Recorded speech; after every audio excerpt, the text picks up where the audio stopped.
नमस्कार, आप देख रहे हैं हर खबर हरियाणा। मैं हूं आपके साथ शिखा। तो चलिए रुख करते हैं खबरों का। तो शाम के डाडम गांव में हुए हादसे में राहत बचाव कार्य जारी है। इस बीच गिरी हुई चट्टान को ब्लास्ट करने तोड़ा गया है। उम्मीद जताई जा रही है कि राहत बचाव कार्य जल्द ही पूरा हो जाएगा। इस बीच खनन करने वाली कंपनी गोवर्धन माइंस के मैनेजर संजय सिन्हा और सीईओ वेदपाल ने आपको बता दें कि यहां पर बताया है कि कंपनी अपने नियमों के तहत खनन कर रही है। तो वहीं माइनिंग मैनेजर ने यह भी कहा कि जहां पर तंवर ने कहा है कि कंपनी अपने नियमों के तहत खनन कर रही है, वहीं कंपनी ने हादसे में जान गंवाने वाले मजदूरों को 10-10 लाख रुपए का मुआवजा और घायलों को 2-2 लाख रुपए का मुआवजा दिया जाएगा। अभी तक मरने वालों की संख्या 5 बताई जा रही है।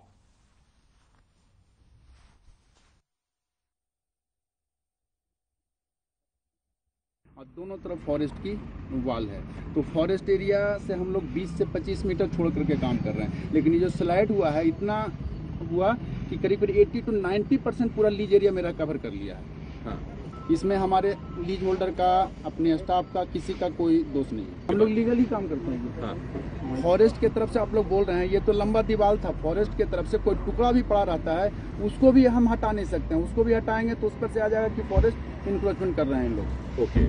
दिल्ली पोल्यूशन की वजह से, सीपीसीबी की वजह से हमारा 2 महीने से काम बंद था। और 31 तारीख को जैसे ही हमारे मजदूर यहाँ आकर के काम करना शुरू किया तो लैंड स्विंग हो गई। और उसके लेकर के वो अरावली क्षेत्र का जो पत्थर हमारे एरिया में आ गया, उसको हम छेड़ नहीं सकते। हम बिल्कुल लीगल काम कर रहे हैं, लीगलता के साथ काम कर रहे हैं। फिर भी गरीब लोग, मजदूर लोग हैं, उनकी आर्थिक सहायता हम करने जा रहे हैं। हरा जो मृतक है उनको 10-10 लाख रुपए हमारी कंपनी की तरफ से घोषित कर रहे हैं। घायल का सारा उपचार हम करेंगे और 2 लाख रुपए देंगे।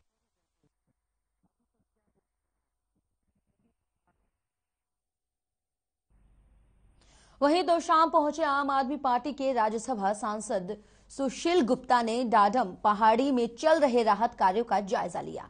साथ ही हादसे की उच्च स्तरीय जांच और मृतकों और घायलों को उचित मुआवजा दिए जाने की मांग की है। इस संबंध में सुशील गुप्ता ने कहा है कि खनन में अनियमितताएं बरती गई है, इसलिए हादसा हुआ है।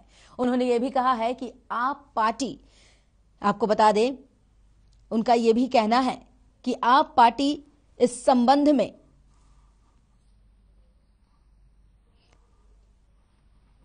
जो अनियमितताएं बरती गई है, इसलिए यह हादसा हुआ है। और आप पार्टी कई बार प्रशासन को ज्ञापन के माध्यम से चिता चुकी है।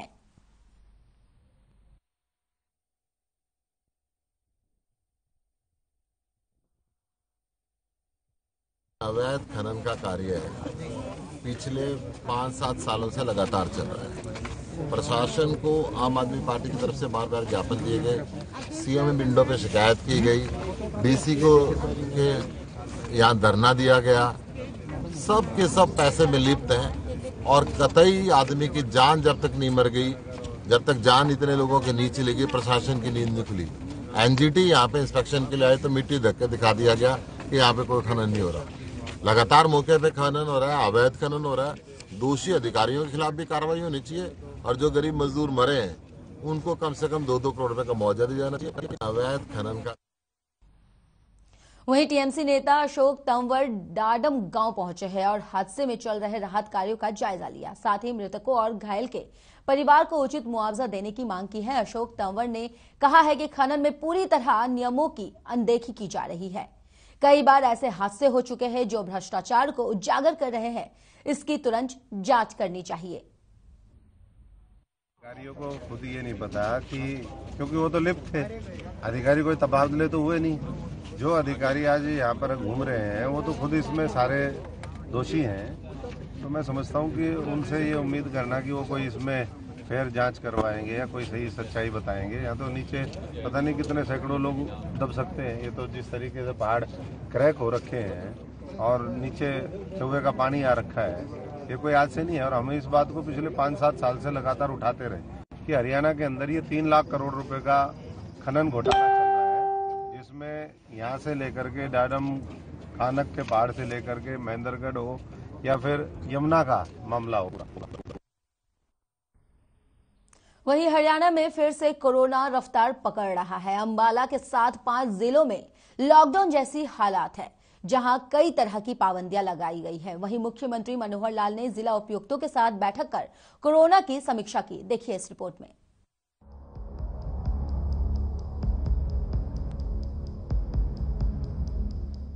हरियाणा में कोरोना ने एक बार फिर से रफ्तार पकड़ ली है। यही वजह है कि मुख्यमंत्री मनोहर लाल ने प्रदेश के जिला उपायुक्तों के साथ बैठक की। मुख्यमंत्री मनोहर लाल ने सभी उपायुक्तों के साथ कोरोना की समीक्षा करते हुए उपायुक्तों को निर्देश देते हुए कहा कि कोरोना नियमों का सभी उपायुक्त सख्ती से पालन करवाएं। जिलों में ऑक्सीजन प्लांट, अस्पताल की समीक्षा करना सुनिश्चित करें। अन्य आवश्यक उपकरण की समीक्षा करना भी सुनिश्चित करें। विदेश से आने वाले यात्रियों की कड़ी निगरानी रखें। सार्वजनिक स्थलों पर वैक्सीन के दोनों डोज के बिना अनुमति ना दें।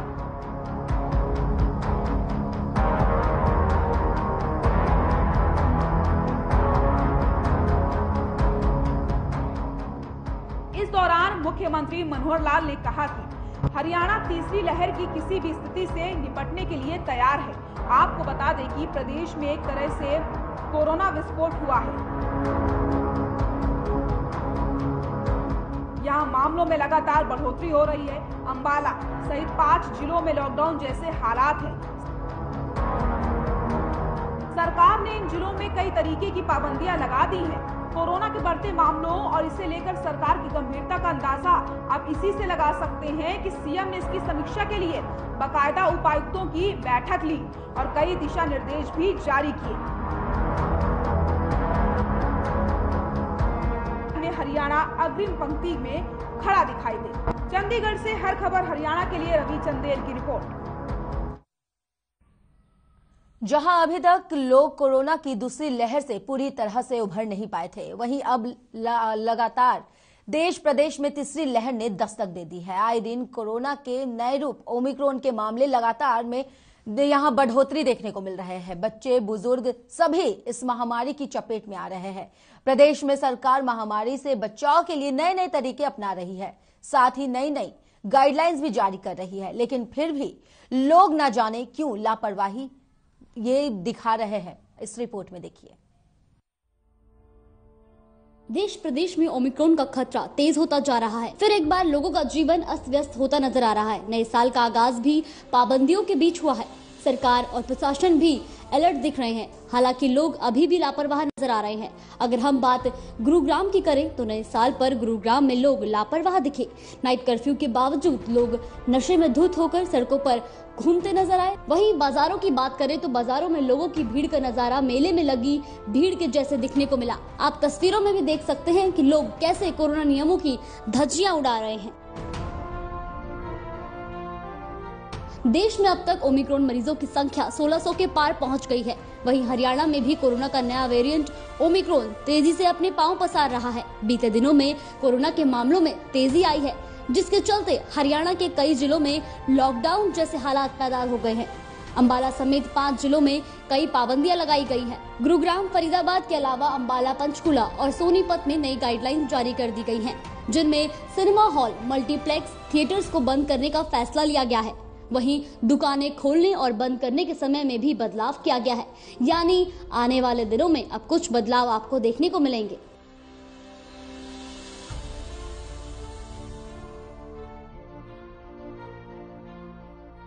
प्रदेश में बढ़ते मामलों को लेकर मुख्यमंत्री मनोहर लाल ने भी चंडीगढ़ सिविल सचिवालय में उच्च स्तरीय बैठक बुलाई। इसमें सभी डीसी, वरिष्ठ पुलिस अधिकारियों और कोविड नोडल अफसरों के साथ बैठक की और सभी को कड़े दिशा निर्देश दिए गए। उधर कांग्रेस के राज्यसभा सांसद दीपेंद्र हुडा फिर कोरोना के चपेट में आ गए। उन्होंने RT-PCR टेस्ट कराया था, जिसमें वो संक्रमित मिले। उन्होंने बीते दिनों संपर्क में आए सभी लोगों से कोविड टेस्ट कराने का आग्रह किया है।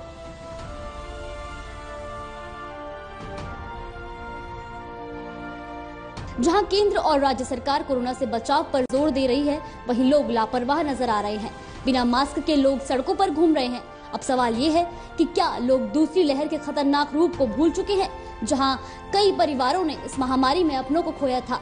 क्या लोग वो दृश्य भूल चुके हैं जब लोग अस्पतालों में बिस्तर, दवाई, ऑक्सीजन के लिए दर दर भटक रहे थे? ऐसे में हमारी भी आपसे अपील है कि आप कोविड के नियमों का कड़ाई से पालन करें, क्योंकि कोरोना से सावधानी ही बचाव है। ब्यूरो रिपोर्ट, हर खबर हरियाणा। प्रदेश में लगातार बढ़ रहे कोरोना वायरस के मामलों को देखते हुए सरकार ने अब एक और पाबंदी लगाने शुरू कर दी है। इसी के चलते अब सुरक्षित हरियाणा के तहत 2 जनवरी से लेकर 12 जनवरी तक नई गाइडलाइन जारी कर दी गई है, जिसमें बाजारों को 5 बजे शाम को बंद करने के आदेश जारी किए गए हैं। सारे नियमों का पालन कर रहे हैं और मास्क बिना लगाए किसी ग्राहक को एंट्री नहीं कर रहे। और यहाँ जितने भी व्यापारी भाई हैं सारे ताजा कमाने वाले हैं और वो 5 बजे तक का समय सरकार दे रही है। ड्यूटी वाले लोग हमारे भाई बहन आते हैं जो कंपनियों से निकल के, वो 5 बजे निकल के आते हैं, वो राशन कब लेंगे? वो ताजा कमा के लेके आते हैं, तभी तो व्यापारियों को पैसे आगे देंगे कि हाँ भाई पिछला पैसा ले लो, अगला उधार तक करेंगे। इसलिए मैं ये सरकार को रिक्वेस्ट करूंगा कि कम से कम 8 बजे का समय दिया जाए, ताकि लोग बाग अपने घर का पालन लालन पोषण भी कर सके और समय से को समाज जो सरकार कर रही है बड़ा सोच समझ के कर रही है, लेकिन उन्हें ये विचार करना चाहिए। एक बार व्यापारियों के मेरे पास आज सैकड़ों फोन आए हैं, सवेरे से फोन ही नहीं रुक रहा कि बाबूजी ये टाइम ठीक है, 5 बजे का ठीक है। वो सारे ही उदास हैं। वो ये कह रहे हैं कि देखो रैली भी हो रही हैं, तो मंदिरों में भीड़ भी है, तो पार्टियां भी हो रही हैं, 100 आदमियों की पार्टी भी हो रही है। एक दुकानदार पर ये बोझ क्यों डाला जाए, जबकि वो सारे नॉर्म्स का पालन कर रहा है, खुद मास्क लगा रहा है, हाथ सैनिटाइजर की और रखी हुई है। कोई कस्टमर आएगा तो बिना मास्क के उसको सामान नहीं देंगे।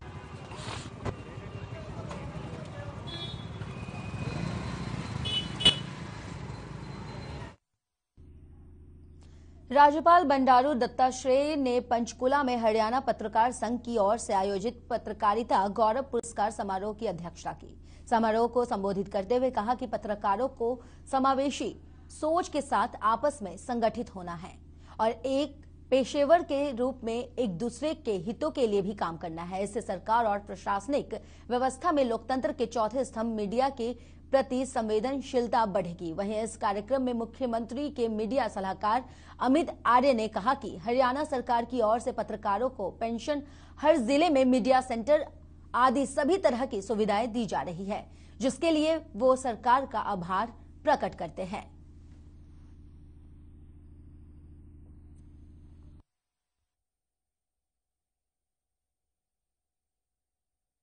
पूरी स्वतंत्रता होना चाहिए। प्रेस को पूरी स्वतंत्रता रहे तो ही देश और सरकार अच्छा चलेगा। प्रेस फ्रीडम मस्ट, प्रेस का फ्रीडम होना चाहिए, लेकिन जिम्मेदारी भी होनी चाहिए, रिस्पॉन्सिबिलिटी होना चाहिए। तो इसलिए प्रेस जो है आज वातावरण बदल चुकी है, काफी बदल चुकी है। माननीय मुख्यमंत्री जी के आशीर्वाद और उनकी प्रेरणा से जितने काम पत्रकार समाज के लिए, इस बिरादरी के लिए, इस कम्युनिटी के लिए, इस प्रोफेशन के लिए, मैं ये गर्व के साथ कह सकता हूं कि जो चीजें मैंने महसूस की कि बीइंग ए जर्नलिस्ट, मैंने सोचा था कि in the larger interest of the community कम से कम 4 या 5 चीजें ये जरूर होनी चाहिए।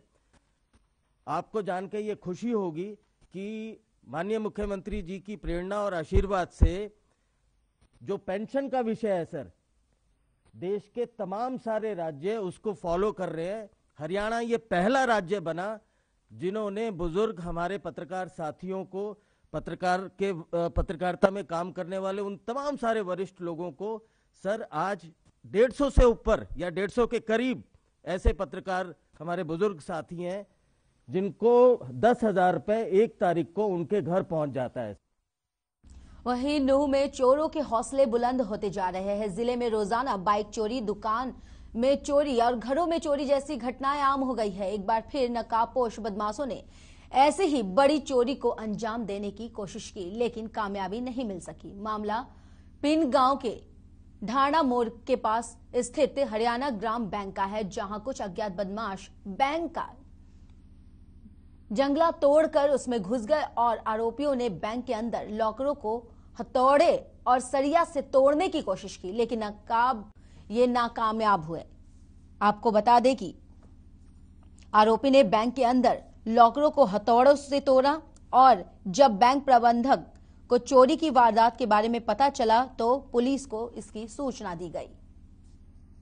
तो आप तस्वीरों में देख सकते हैं कि किस तरीके से सुबह 9 बजे के आसपास मैनेजर साहब ने जैसे ही बैंक का मेन गेट का ताला खोला तो अंदर देखा तो भीतर एक जंगला की खिड़की को तान तोड़ के कुछ अज्ञात लोग अंदर बैंक के अंदर प्रवेश कर गए और जिन्होंने अलमारी से जो तिजोरी होती है उसे तोड़ने की कोशिश की, जो उसमें नाकाम रहे। सूचना कब मिली थी सर आपको? 9 बजे, सुबह 9 बजे। जंगला टूटा हुआ है, उस सूचना पर हम आए अपने स्टाफ के साथ तो देखा एक जंगला टूटा हुआ था। उसकी जानकारी हमने पुलिस को दी। पुलिस के मौके पर आई और उनके साथ हमने ताला वगैरह खोला तो अंदर जाके देखा तो डॉक्यूमेंट सेफ वगैरह तक वो लोग पहुंचे। उन्होंने प्रयास किया है, प्रथम दृष्टया तो नहीं लगता कोई नुकसान हुआ है। बाकी पुलिस जांच कर रही है, फिंगर एक्सपर्ट हमारे साथ लगे हुए हैं और कोशिश कर रही है। पुलिस ने आश्वासन दिया है कि हम उन लोगों को जल्द से जल्द पकड़ लेंगे और उनकी सीसीटीवी फुटेज भी पुलिस को प्रोवाइड करवाएंगे।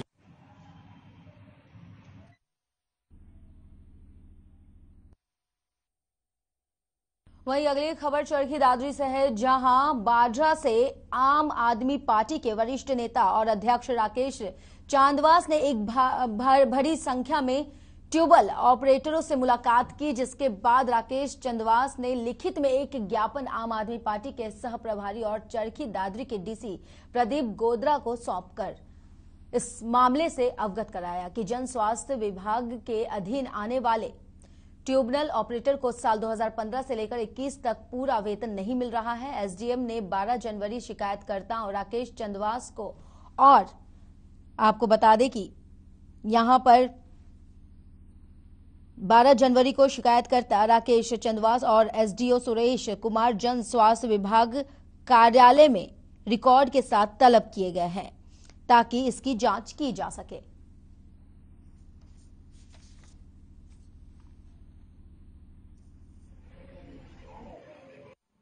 हमने जो बाढ़ हल्के के अंदर 150 परिवार हैं, किसी ज्यादा जो परिवार हैं ट्यूबवेल ऑपरेटर, उनको श्रम आयुक्त हरियाणा के पत्र अनुसार वेतन नहीं मिल रहा था, जिसको लेकर हमने हमारे माननीय सांसद डॉक्टर सुशील गुप्ता जी और डीसी के चरखी दादरी के डीसी प्रदीप गोदारा को मैंने शिकायत दी थी और सांसद साहब को ज्ञापन सौंपा था। सांसद साहब को ज्ञापन सौंपने के बाद एसडीएम बारडा ने पत्र जारी कर दिया है और 12 जनवरी को ट्यूबवेल ऑपरेटरों के मामले की जांच की जाएगी। और मैं पुरजोर मांग करूंगा कि जो 150 से 200 परिवार हैं जो इस ट्यूबवेल ऑपरेटरों से जुड़े हुए हैं, जो घर गाँव के हैं, उनको जो श्रम आयुक्त हरियाणा ने पत्र जो जारी कर रखा है उनके अनुसार उनको भुगतान मिलना चाहिए। वहीं रेवाड़ी में सड़क सुरक्षा जीवन रक्षा अभियान के तहत वाहन चालकों को ट्रैफिक पुलिस ने जागरूक कर नियमों को पालन करने के आदेश दिए हैं। वहीं रेवाड़ी के नाईवाली चौक से इस अभियान की शुरुआत की गई, जिसमें लोगों को सड़क पर वाहन चलाते समय नियमों का जो पालन है वो करना चाहिए और बढ़ते अतिक्रमण के खतरे से महफूज रखने के लिए फेस मास्क लगाने के लिए जागरूक किया गया है। इसके साथ ही बढ़ते साइबर क्राइम के प्रति भी लोगों को जागरूक यहां किया गया। ये अभियान सप्ताह तक चलाया जाएगा।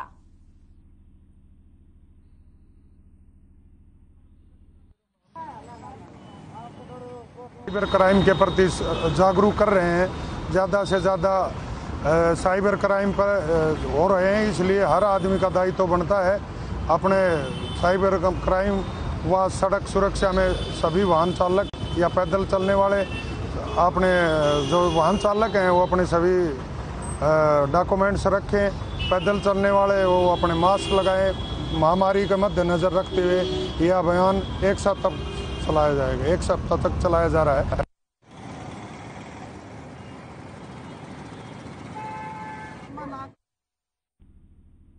फरीदाबाद को अतिक्रमण मुक्त बनाने के लिए प्रवर्तन पखवाड़ा मनाया जाएगा, जिसके तहत नई गतिविधि की जाएगी। इसके तहत आपको बताते हैं कि घर तक पहुंचकर कूड़ा उठाना होगा। इसके लिए पर्याप्त वाहन उपलब्ध भी करवाए जाएंगे। अगर कहीं कूड़ा पाया जाता है तो उसके लिए या तो ठेकेदार जिम्मेदार होगा या फिर वो लोग जिम्मेदार होंगे जो कूड़ा डालते हैं। जो भी ऐसा शख्स पाया जाता है उसका चालान किया जाएगा। ये प्रवर्तन पखवाड़ा 16 जनवरी तक मनाया जाएगा।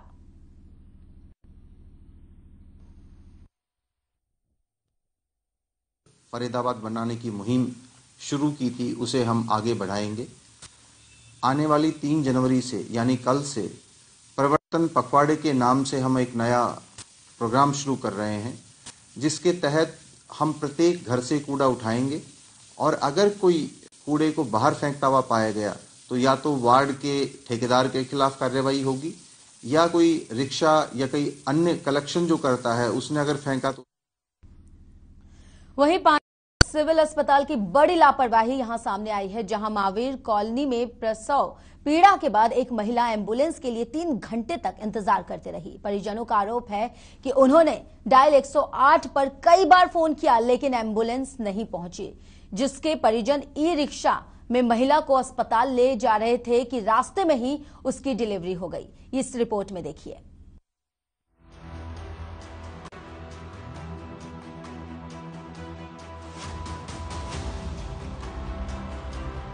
पानीपत का सिविल अस्पताल अक्सर सुर्खियों में रहता है। एक बार फिर अपनी लापरवाही के चलते पानीपत का सिविल अस्पताल सुर्खियों में आ गया।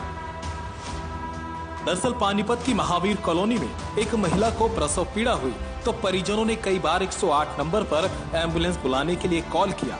परिजनों की माने तो कभी उनका फोन उठाया गया तो कभी फोन उठाकर साइड में रख दिया गया। करीब 2 घंटे तक उन्होंने एम्बुलेंस का इंतजार किया लेकिन एम्बुलेंस नहीं पहुंची, जिसके बाद परिजन महिला को ई रिक्शा में बैठाकर सिविल अस्पताल के लिए निकले लेकिन रास्ते में ही महिला की डिलीवरी हो गई। परिजनों ने समय पर एम्बुलेंस न पहुंचने पर सिविल अस्पताल पर लापरवाही का आरोप लगाया। परिजनों का कहना है कि इस लापरवाही के चलते महिला की जान भी जा सकती थी। एम्बुलेंस का फोन किया तो बोले कि फोन कर रहा हूँ, फोन रिसीव नहीं कर रहे हैं। मैंने भी 108 नंबर पे मिलाया था, फिर 112 पे भी मिलाया, मेरे से भी कोई फोन नहीं लगा जी। तो फिर मैं सोचा मेट्रो से लेके जाऊँ, मेट्रो से लेके आ रहा था, रास्ते में हो गई थी। क्या हुआ? डिलीवरी? हाँ, लड़की हुई जी। रास्ते में? बोलो ना अपने मुंह से। जी, रास्ते में हुई जी। पेट में अचानक जोर से दर्द उठा, फिर उसके बाद क्या हमने एम्बुलेंस को तत्काल में फोन किया, एम्बुलेंस का कोई रिस्पांस नहीं मिला। कम से कम हमने 5-7 बारी कॉल करी है उनको, एक बार भी कोई उठाता बीच में फिर होल्ड करके रख देते हैं फोन को। मतलब ये लापरवाही है सर, ऐसे इनकी वाइफ की जान भी जा सकती थी और ये तो फिर लापरवाही वाला मामला है जी। हालांकि फिलहाल जच्चा और बच्चा दोनों स्वस्थ हैं, लेकिन पानीपत के सिविल अस्पताल की लापरवाही का ये कोई पहला मामला नहीं। इससे पहले भी समय पर एम्बुलेंस न पहुंचने से डिलीवरी अस्पताल के गेट पर ही हो गई थी और अब रास्ते में ही एक महिला ने बच्चे को जन्म दिया। सवाल ये है कि आखिर इस लापरवाही का जिम्मेदार कौन है, क्योंकि डॉक्टर भी जांच के नाम पर सिर्फ मामले को दबाने की कोशिश में लगे रहते हैं। पानीपत से हर खबर हरियाणा के लिए प्रवीण भारद्वाज की रिपोर्ट।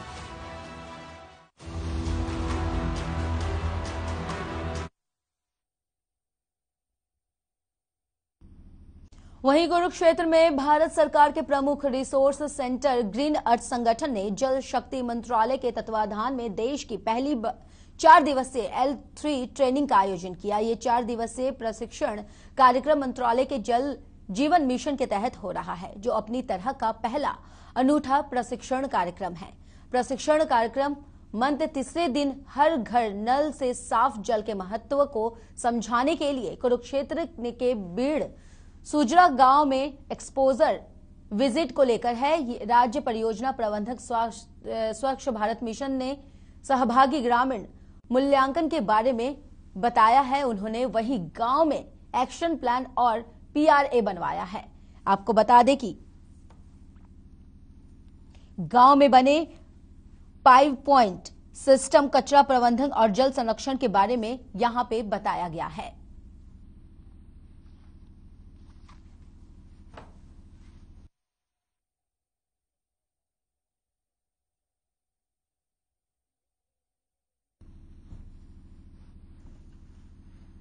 वहीं जैविक तरीके से खेती करने पर अब किसानों को मिल रहा है अच्छा मुनाफा। वहीं रासायनिक खेती को छोड़कर किसान जैविक तरीके से सब्जियां उगा रहे हैं।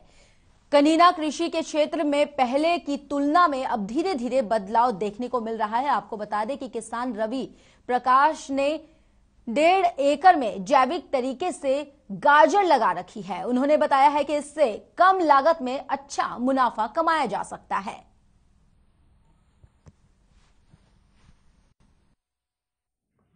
तकरीबन 3 साल हो गए मेरे को ऑर्गेनिक खेती करते हुए सर। मैं एमएससी इन ऑर्गेनिक केमिस्ट्री हूँ सर। उसके बाद मैंने अपने यहाँ आके ऑर्गेनिक खेती करना स्टार्ट किया, जैविक खेती करना। उसके तहत सर अब मैंने 1.5 एकड़ में गाजर की फसल लगा रखी है, जिसमें तकरीबन मैं काफ़ी अच्छा मुनाफा कमाया। मैंने तकरीबन ये लगा लो कि 4 से 5 लाख तक की पैदावार हो सकती है सर उसमें अच्छे तरीके से। प्रकार से तैयार की जाती है सर? सबसे पहले सर जमीन में सर अंदर सर वर्मी कंपोस्ट और गोबर का खाद डाला जाता है। उसको तैयार करवाने के बाद उसके बाद सर बेड पे बिजाई की जाती है गाजर की। उसके अलावा उसमें सर टाइम पे सर पानी की सिंचाई की जाती है। जीवामृत, घन जीवामृत, वेस्ट डिकम्पोजर और वर्मी कंपोस्ट खाद का प्रयोग किया जाता है सर उसको तैयार करने में। वहीं अगली खबर कुरुक्षेत्र से है, जहां तेजी से गिरे तापमान से अब किसान ही नहीं कृषि वैज्ञानिक के भी यहां चिंता बढ़ते हुए दिख रहा है। वहीं आपको बता दें कि वरिष्ठ कृषि वैज्ञानिक डॉक्टर सीबी सिंह ने कई खेतों में आलू और सब्जी की फसलों का निरीक्षण किया है और बताया है कि अभी तक तो इसमें बचाव है, लेकिन आने वाले सर्दी और कोहरे से आलू की फसलें प्रभावित हो सकती है।